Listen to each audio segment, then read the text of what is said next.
My name's Tanya and I'm a triple negative breast cancer survivor from Bendigo. And I'm Debbie, and I was diagnosed with an aggressive stage 3 breast cancer 2.5 years ago, and then 15 months after that I was diagnosed with metastatic breast cancer. Debbie and I are patients in the Consumer Working Group for the Breast Tumour Summit for 2021. I was diagnosed with triple negative breast cancer late in 2016 at the age of 41. That followed surgery in Melbourne, then chemotherapy and radiotherapy in Bendigo, all in the public system. I feel really lucky that for the most part I had excellent care throughout my treatment. And because of that, I want to help improve cancer care to ensure that everyone has access to that same high quality, consistent care. I'm an ex-nurse, and I consider myself, though, a 30-year veteran of healthcare quality and safety improvement. But as a patient, this means I have a unique double-sided view on breast cancer care. And I'm passionate about advocating for and supporting particularly metastatic breast cancer patients because unfortunately 3,000 people just like me die every year and have for the past 3 decades. So while we're working on the cure, let's also work on the way we deliver our care, because in the end, for people like me, that's almost more important. It's important that it's not just about our physical well-being, but also our psychological well-being, which is a huge part of the experience and important in treatment and afterwards. I'm now fortunate to be well, and as my oncologist said, his wise advice was to go out and live my best life for however long that might be, and that's exactly what I'm doing now. We'd like to take the opportunity here to thank all of the consumer participants for their contributions to today. The information you will hear today is not only from our own experiences, it's also from the combined feedback that was received through responses from an online survey and 2 subsequent discussion groups with participants who have lived experience of breast cancer. Our working group found that there are 4 main areas that we think can be improved to give that high quality, consistent care. They fall under the areas of managing the initial diagnosis and treatment, then coordinating care and support services throughout treatment, then managing the transition to survivorship, and very importantly, for those living with metastatic disease, looking at that support. So if we talk about first managing the initial diagnosis and treatment, the first area that our consumer group think can be improved is the information and support at diagnosis and during treatment. Diagnosis is an extremely overwhelming experience. Imagine yourself unfamiliar with the medical world and all the terminology that comes with that. Suddenly, you've found out you've got a disease that could kill you, and you've got to make decisions immediately to save your life. You're totally unfamiliar with everything, but you've got to decide things quickly.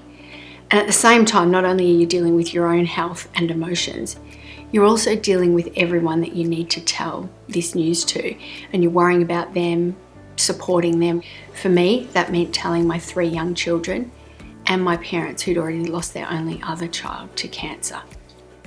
The care, the personal information that's provided by medical staff is so important. It's critical to making the whole experience easier. Those of us in the consumer group felt that many things went well, but the things that didn't go so well came down to a few key things. One was lack of information. The second was the personal manager of some of the clinicians that some of us dealt with. And the other really important thing was not having consistent clinicians providing our treatment. So some of the experiences that some of us had were feeling time pressured to make decisions without enough information, not being offered options at all before making a decision. Another aspect was no opportunity for a second opinion if a patient may have felt that was necessary. Some of the really personally difficult things were people being told their diagnosis in an insensitive way, whether that was at the early diagnosis stage or at the metastatic stage.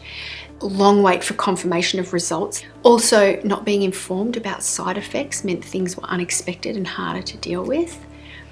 The other thing is having to repeat our stories over and over for those of us who didn't have consistent oncologists or clinicians. That had a massive emotional impact. Other things that made the experience more difficult in that early phase was lack of information about support services, so not knowing what support services were available or finding out about them too late. Many people weren't screened for their individual needs either at diagnosis or at any time during their treatment, and that's a real area that we can improve on. Our recommendations for improving this area are standardised written information about our diagnosis, about the treatment we're going to have and possible side effects, and also importantly for that psychological care to have access to peer-to-peer support services from the point of diagnosis on. Not everyone may take them up, but knowing about them and having access to them is really important. So number 1 in our recommendations is we all need our own conductor on that train. It would be a great idea to assign a breast care nurse or a treating team member, just that one person, to be the person to answer queries, help with appointments and connect to services. Our second recommendation is around information. Information giving is a two-way street. It may be given, but is it received? As well, one size does not fit all. BCNA had a great resource and it went online during my treatment process, but fortunately I was one of the lucky ones to get the hard copy.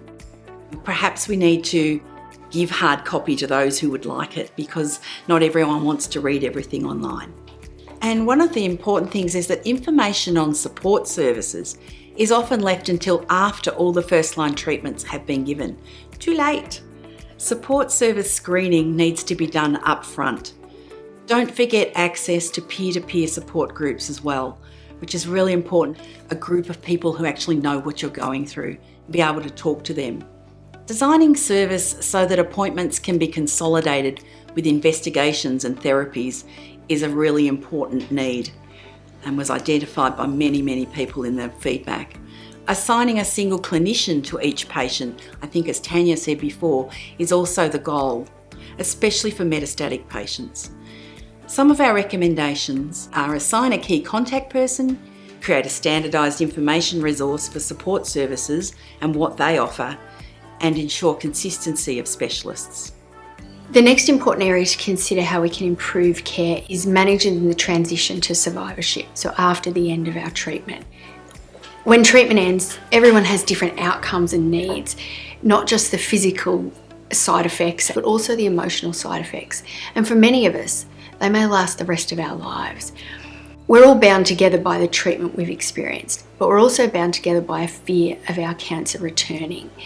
Finishing treatment, it feels a little bit like you've had your parachute patched, you're jumping off a cliff, no one can give you a guarantee if it's going to hold, but you've just got to go with it. So at that point, we really need coordinated care, not just for our physical health, but also for our mental and emotional health. By providing information about the emotional support that we can access, things like improving our diet, the importance of staying active and exercising, the links between alcohol and breast cancer, which perhaps aren't spoken about enough. If you give us information about that, you help us to continue to live our best life. A good GP is critical to ongoing coordination of that overall health. The links between and the discharge to the GP for that care is really key to that. Also, we finish this really intense phase of our treatment and we feel the absence of each other, the other people who've gone through this kind of a thing.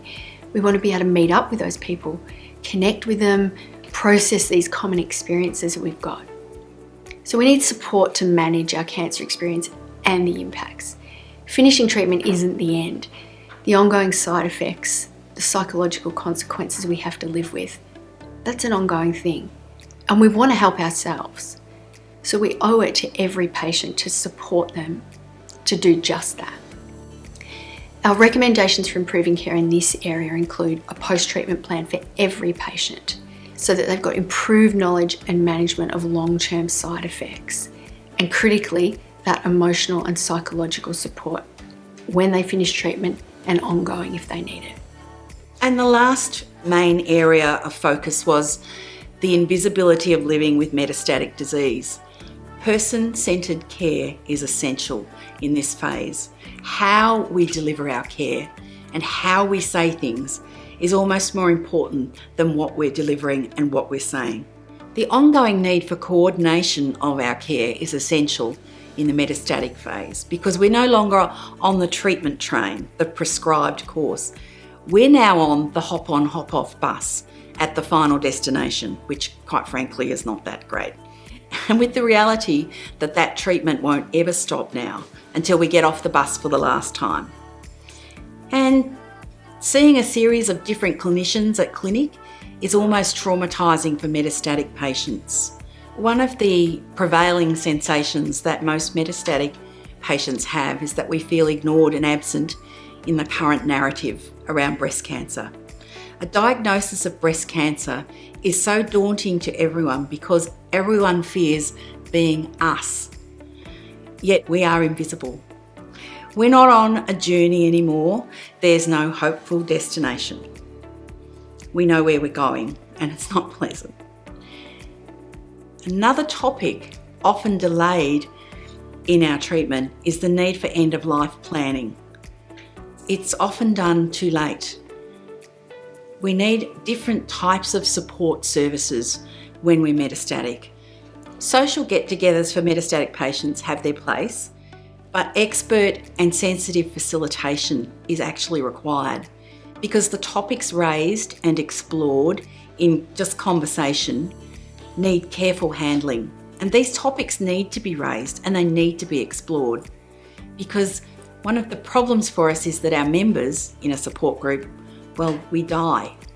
And because nobody knows what it feels like to live with metastatic disease like another metastatic patient, we actually do want to be together and we do want to meet others. But without facilitation, the nature of peer-to-peer support in this cohort could turn very dark indeed. Some of our recommendations are person-centred care.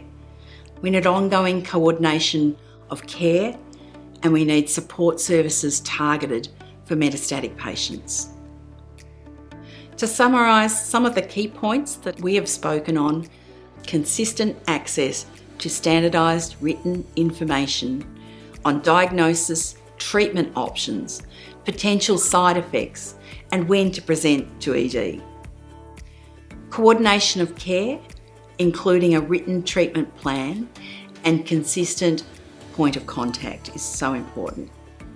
Access to peer-to-peer support and support organisations from the time of diagnosis. Consistent provision of information on available support services and their points of difference. Advocacy for support services specifically targeting metastatic patients' needs. So while we're working on the cure for breast cancer, let's also work on the way we're delivering the care, because in the end, that's almost more important.